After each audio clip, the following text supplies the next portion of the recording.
Husband ని కొట్టాడంట. అసలు ఎట్లా కొడతాడో నాకు తెలియదు. అంత కోపం వచ్చింది నాకైతే.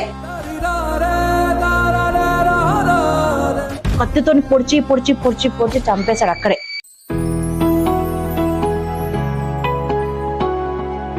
Hello family, this is Indu. Welcome back to my channel. If you are watching my channel first time, don't forget to like, share, subscribe. Actually today ఈ వ్లాగ్ తీయడానికి రీజన్ ఏంటంటే, బెంగళూరులో ప్రజెంట్ మేము ఉంటున్న ప్లేస్ లో రీసెంట్ గా చాలా crimes జరుగుతున్నాయి. మా హస్బెండ్ కూడా ఒక సిచ్యువేషన్ అయితే ఫేస్ చేసినాడు.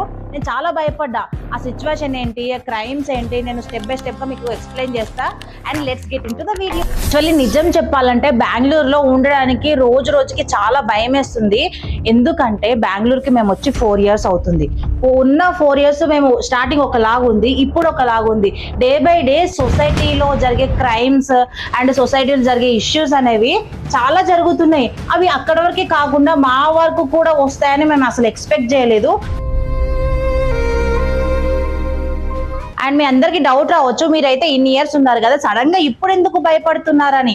నా భయానికి కారణం ఏంటంటే, యాక్చువల్ గా మా హస్బెండ్ వచ్చేసి ఆఫీస్కి వెళ్తాడు. ఆఫీస్ నుంచి రాగానే సాయంత్రం పార్ట్ టైం జాబ్కి వెళ్తాడు.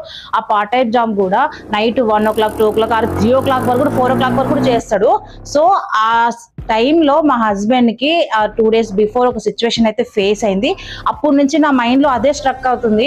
నేను బెంగళూరులో ఉండడం సేఫా అనే నాకు భయం వేస్తాము. ఫస్ట్ ఆఫ్ ఆల్ అయితే ఇది మేము న్యూగా షిఫ్ట్ అయ్యామన్నమాట. ఇంత ముందుకు వేరే ప్లేస్ లో, అంటే వినాయక్ నగర్ కాలనీలో ఉన్నాం. ఆ కాలనీలో ఉన్నప్పుడు ఒక ఆంటీ హోటల్లో కుక్ బాగా చేస్తుంది, బాగా ఫుడ్ ఐటమ్స్ అన్ని చేస్తుంది. ఆ రోజు మేము అలాగే టిఫిన్ తినడానికని అక్కడికి వెళ్ళాము.